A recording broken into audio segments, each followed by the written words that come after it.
nowadays labels, they're not even trying to break new acts. You got to come in the door with your whole crew already, your organic records already, 200-300 spins at radio before you even get a chance.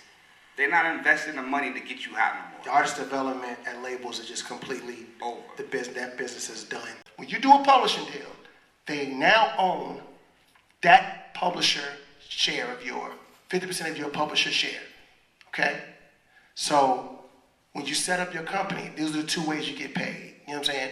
If you're able to not do a publishing deal, which a lot of people are not able to, most times you need that boost as a young writer to go, sign to somebody and get that, But if you're fortunate to not do a publishing deal, then you basically collect all that money. Not your writer's income, your publisher income, all right? And they have the right to collect all of that money until you recoup. And you recoup, they then pay you 50% of the publisher. Are y'all following me at this point? Y'all understand what I'm saying? Yes, sir. I guess the question is, what does a publishing company do for you that would make someone sign with a publishing company besides the advance? They shop your music. At least they're supposed to. That's the sale. So if, like for instance, like Neo has a publishing company, right? You guys have a publishing company. If I'm an up and coming songwriter or producer, and I have an opportunity to meet with Tishawn and meet with Neo, I would want to sign to their publishing company because I know that Neo is placing records. You know what I'm saying? I know that they are, I might have an opportunity to be on a Neo record, I might have an opportunity to be on a Beyonce record if my track is good enough for Neo to write to, and he feels like, oh, this is going to go to Beyonce. Then guess what? They basically have just created your wealth, your worth, basically. They're investing, they're building, they're making the frog fat. You know what I'm saying? They're fattening the frog at this point. You know what I'm saying? And you're reaping the benefits from being a part of their situation. You know what I mean? How do you get 200 or 300 spins at radio without a label? How's that happen? 100% in various ways, but money. It's definitely gonna take money. And this business, as was said in the beginning, is a relationship business. And everything starts with who you know and who's gonna give you that favor if you don't have the money. And you gotta be persistent. Like I beeped and called this guy every day. Like if that's the record, like you gotta drill into their heads and you gotta start your own movement and you gotta get it going that way. She said something earlier, it starts in your backyard. You know what I mean? You gotta lock down, you gotta lock home down. Like, it's in Atlanta, that's really how these records get broken. Like, you understand, you hear all this Atlanta stuff everywhere now, because really, when you go to Atlanta, you might hear a record that will be popular in the next 6 months. Like, I never forgot, I was at some club, this was in maybe 7 months ago, in the club, chilling, and then I hear this Migos record, Versace. This is before Drake got on it, before whatever. It's like the first time like DJ started playing this record. And I said to myself, this record is going to be big. And then like a month later, Drake was on it. I was like, But by the time Drake got on it, it was already super popular in Atlanta. Like the backyard was already gotten. And the reason why Drake got on it, because he came to Atlanta and heard the record and was like, oh, this record's hot, I'm going to get on it. And then that's what took it to the next level. So to add on to like they say that your network is in here, man, you lock down your backyard, get stupid hot up here. You know what I mean? Put this together, we think it's going to be a club record.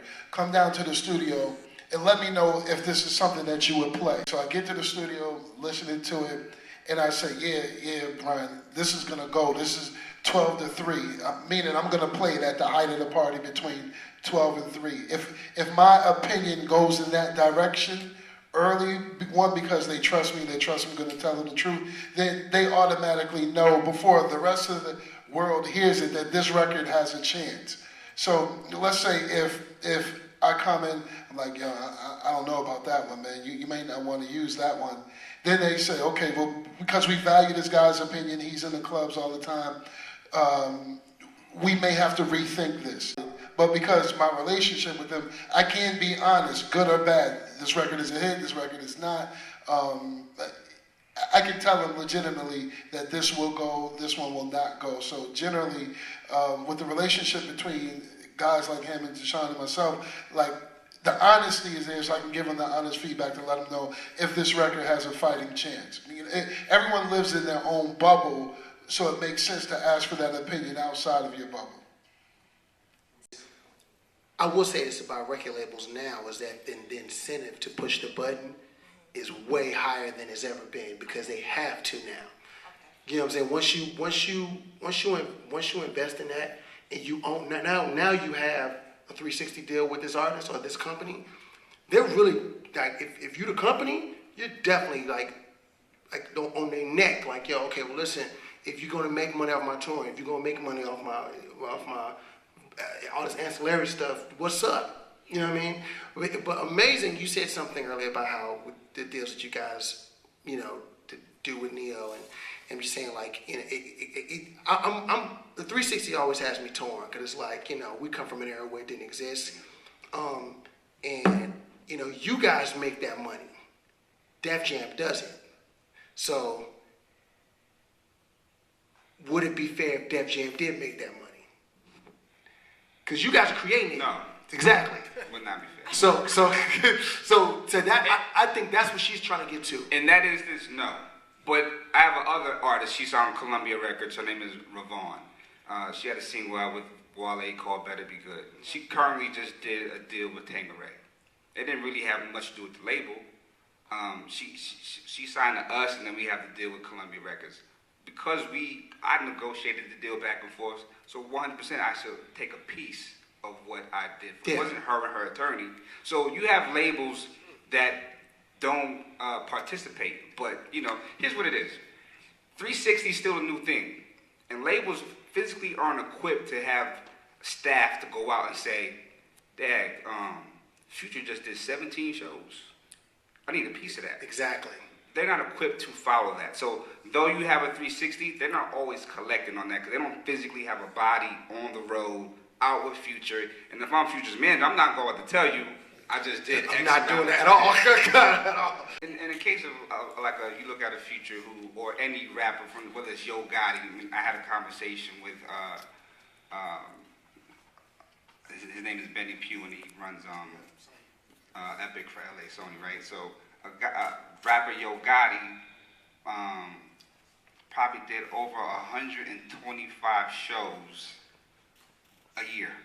You would never know this because certain southern rappers or even that whole southern market, there's so many clubs that can book these kids out and get this paper bag money. He probably made $6 million a year, but you would never know it.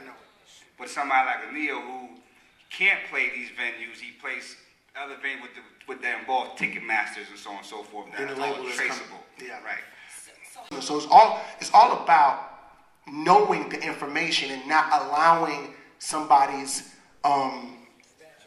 influence, somebody's popularity influence your decision-making process. Obviously, you know that these guys are juggernauts in the music industry, and I think I'm happy, and this is actually my first opportunity to come and witness this. This has been going on for a couple of years, but I'm doing a basketball clinic with kids at the same time that this is happening, so this is my first time to actually sit in on this and see how this is transpiring. So this is a beautiful thing, and you guys should be proud of yourselves for coming out here and hearing what they have to say, because it's extremely important when you're in these industries, whether it's sports, music, it's all entertainment, how you're going to handle your music, how you're going to handle your money, these taxes, the whole 9 yards. It's no joke once you get out here, man. So protect yourself and listen to what these guys have told you. It's going to pay off in the long run. So thanks for coming out, man, and we're going to keep trying to do this each year, build it up more, and hopefully we can continue to spread the knowledge. Dream. Just a vacancy. Love don't live here. Yeah.